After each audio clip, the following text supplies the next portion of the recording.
What if I told you the key to longevity isn't found in another supplement or a biohack or even a complicated 5 a.m. morning routine?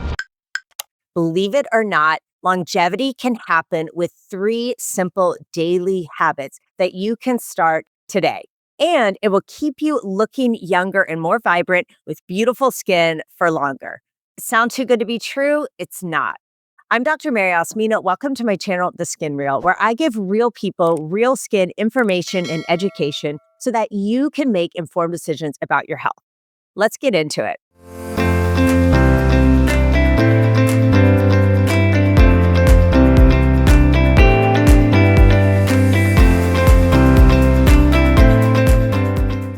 This is my weekly recap episode where I'm going to break down my key takeaways from my most recent podcast interview.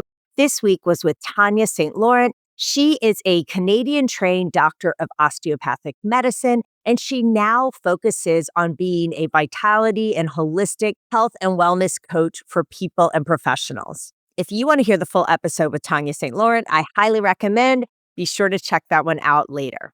Now, I love her approach to longevity because it resonates so well with my message about skin health and taking care of our skin that it actually can and should be simple. She really believes in an inside out approach, just like I do when I say skincare is whole body care. We have got to focus on taking care of our whole body before anything else can change, before we do any sort of external things. That really needs to be first and foremost. And when I think about aging, I see my aging patients, my parents, my in-laws, and I see that not everyone ages equally. Some people seem to age better than others. In my view, longevity is not just about adding years to my life. I don't want to just have a long lifespan. I want to have a long health span. I want to be as healthy as possible for as long as possible. And I want to look good. I want my skin to look beautiful. And if you're listening to this episode, you probably want the same thing. And now that I'm midlife, I realize that I can't just wing it like I was doing in my 20s and even my 30s, that those habits are starting to catch up with me, those bad habits that I need to refocus and actually commit to taking care of myself. For my 20s and 30s, I was burning the candle at both ends. I wanted to be a doctor. I wanted to do well in school. I wanted to start a family and have a successful practice. I was doing all these things to be successful, but I was neglecting my health. I wasn't focused on exercise. I wasn't making sleep a priority, and I wasn't doing things to better my mindset. Now I'm super into longevity, and it's not about trying to look or feel 25. It's trying to be as healthy as I can be today because I know that's going to keep me healthy in my 50s, 60s, 70s, 80s, 90s, and beyond. And my grandmother is about to be 102, and so I very likely may end up being 100 plus. So Tanya has a really simplistic approach to longevity, which I love. And she really focuses on three core principles: movement, hydration and nutrition, as well as regeneration. And she says it's not about biohacking and the latest trends or gimmicks or supplements even, but it's about focusing on these three core things and focusing on longevity from inside out. And by doing these things, even though you may say, oh, that seems so simple, so little, how is that really going to make a big impact? But by doing these little simple things today, it will compound and make huge changes later. And I totally agree with that sentiment for your skin health as well. So let's talk about the three-pronged stool that Tanya talks about in our podcast episode. Movement. This is so key. A body in motion stays in motion. I see this all the time in my older patients. They have slowed down and they don't exercise because something hurts, but something hurts because they haven't been exercising. And it's this vicious cycle, and it's hard to break free from that.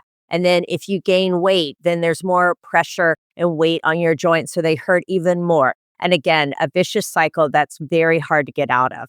You've probably heard the term use it or lose it, and this couldn't be more true when it comes to longevity. Moving isn't just about being toned or keeping your weight in check, but it's also about maintaining functionality, mobility, and independence as you age. I want to be able to get down on the ground, play with my grandkids, and be able to get up without any assistance or problem. And the thing about mobility is it's kind of sneaky. You don't really realize you're losing it. And then one day you may wake up and think, I can't reach my arm over my head, or I can't get up off the ground without assistance or someone helping me. The good news, Tanya says you don't have to be a gym rat like she is. I am certainly not, but incorporating movement into your daily routine is key. Try to get at least 5,000, although ideally 10,000 steps in a day. Park farther away from the store when you're running errands. If you have meetings, try taking them on a walk rather than just sitting in front of a desk if you can. But just moving daily can make such a difference. It'll make you feel better. Taking a few morning stretches can be helpful to start your day, or perhaps winding down with some stretches before bedtime. I love this idea, having a dance party in the kitchen, making dinner, turn on some fun music and dance. If you have kids, they will love this. Kids are such natural movers. And I hate how we really drive this out of children by telling them to sit still and to be quiet and to not fidget. And so if you turn on some fun music and have a dance party with or without your kids, maybe with your pets, it really is a lot of fun. It puts everyone in a good mood. And I just love music to lift my spirits and make me feel better. Here's the thing about movement, it doesn't have to be intense. I used to be one of those people that thought if I'm not doing an hour cardio workout and I'm not sweating and showering after, then it's just not worth it. It's not doing any good. But that couldn't be farther from the truth. Doing something, even for 5 minutes, is better than doing nothing. So be sure to incorporate movement into your life for longevity. Number 2 is nutrition and hydration. This is so important for your overall health, your mental health. It's important for your skin. Nutrition and hydration are key. In our Western culture and diet, what we eat is so terrible, so much junk, tons of processed foods, and tons of sugar. It is terrible for your skin to be eating all of this food. It's also terrible for every other organ in your body. So, focusing on nutrition and hydration is key. This doesn't mean you have to go on a very restrictive diet where you can't eat certain foods, you can only eat this. It doesn't mean everything has to be organic or super expensive. But the key with nutrition is to eat real food, to try to eat fruits and vegetables that have not been processed, that do not come in bags, that are straight from a farm or wherever they were grown.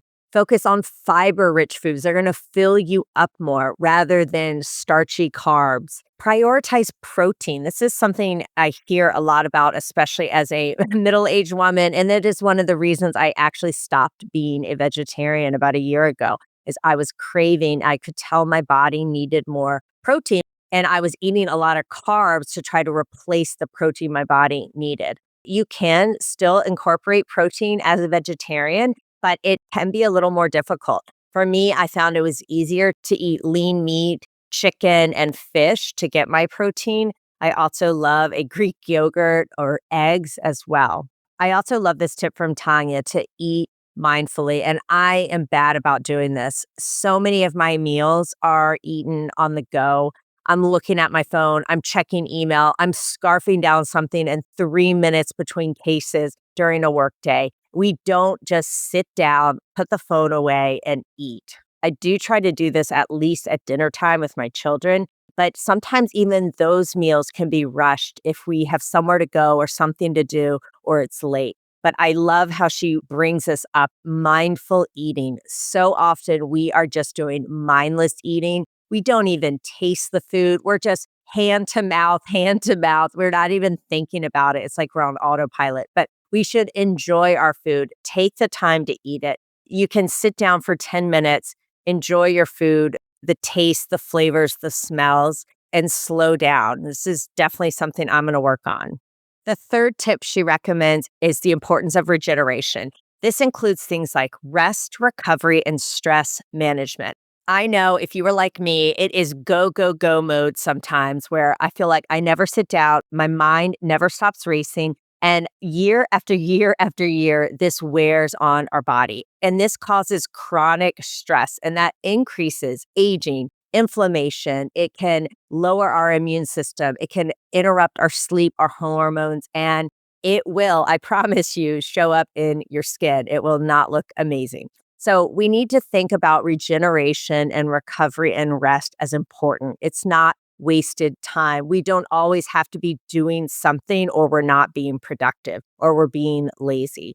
We need to reframe that rest is good for our bodies, for our soul, for our mental health. Regeneration, 8 hours of sleep, yes, amazing. I'm not there yet, but it's more than just that. It's about giving our body time, our mind time to repair, to slow down, to think and be creative. So here's some simple ways to support recovery and reduce stress in your life for maximum longevity. Prioritize sleep like your life depends on it. Yes, I know this is tricky, especially when you have kids, but it's also good to establish these healthy routines in your children as well. So I like to tell my children 9:30, 10 at the latest, mom needs to be in bed, reading, and I'm winding down. The importance of breathing. I used to kind of laugh when I heard there is, I think, a podcast on breathing or apps on breathing. And I thought, why does someone need to be told how to breathe? We do it automatically. But here's the thing. Yes, we breathe automatically, but we don't think about it. And now that I do try to think about my breathing, I find so often I'm holding my breath or I'm taking very short, shallow breaths. I'm not slowing down, taking deep, slow breaths. And especially when I'm stressed or someone or something triggers me, that is when I really need to slow down and take those slow, intentional breaths to help everything calm down so that I'm less reactive. Because when I'm reactive or when you're reactive, we are not in our best frame of mind. Limiting screens is another great way to rest. When we are constantly scrolling, constantly checking emails, constantly looking for that dopamine hit, we are not able to rest and recover. We are still in that go, go, go mode. So maybe you say phones are off. In our house, we keep the phones off after 9. We put them away. We don't look at them. We don't use them. And we don't watch TV before bed. And then lastly, find your version of meditation. I struggled with meditating for a long time because I felt like I don't want to sit and make noises like because I didn't want to sit and chant or look at a flame for 30 minutes. I felt like my mind was going to race. I wasn't going to be able to do it. And I had a really hard time with meditating. I've actually now found an app called Healthy Minds, I think is what it's called. And I love it. You can tailor it to the length of time that you want, whether it's 5 minutes, 10 minutes, or 15 minutes. They talk you through different things. So it's not just sitting there and it's free. And I find that that's a great app to help me meditate, which really the point of meditating is to focus, at least for me, on mindfulness, to reflect. I throw in some prayer when I'm doing it as well, but it's just to give me some quiet time to actually think rather than constantly be doing something. So meditation may look different for you. You may find walking in nature is your meditation. You may find it's dancing or yoga or tai chi or maybe even boxing because you're in a flow, whatever it is. But spending time where you can just think and be present can be super important, and also to reflect and have gratitude. Some of you may think, wow, she's really gone way off from longevity, but studies really show this to be so, so powerful. Our mindset, how we take care of our bodies, all of this impacts our overall health. It's so much more than just taking a supplement or a quick biohack or jumping in a cold plunge. These are really the core components that can help with your longevity. Move your body, hydrate and fuel yourself with real whole food, and prioritize sleep, regeneration, and stress management.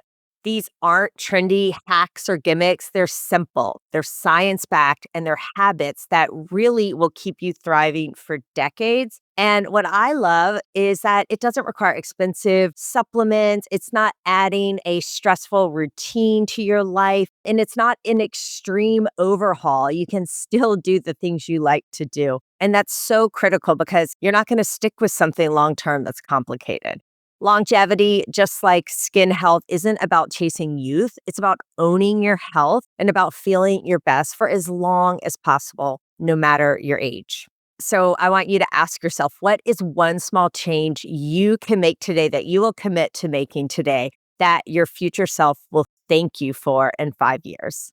If you want to hear the full episode with Tanya St. Laurent, I highly recommend checking it out. You can check it out here, and I will see you next week.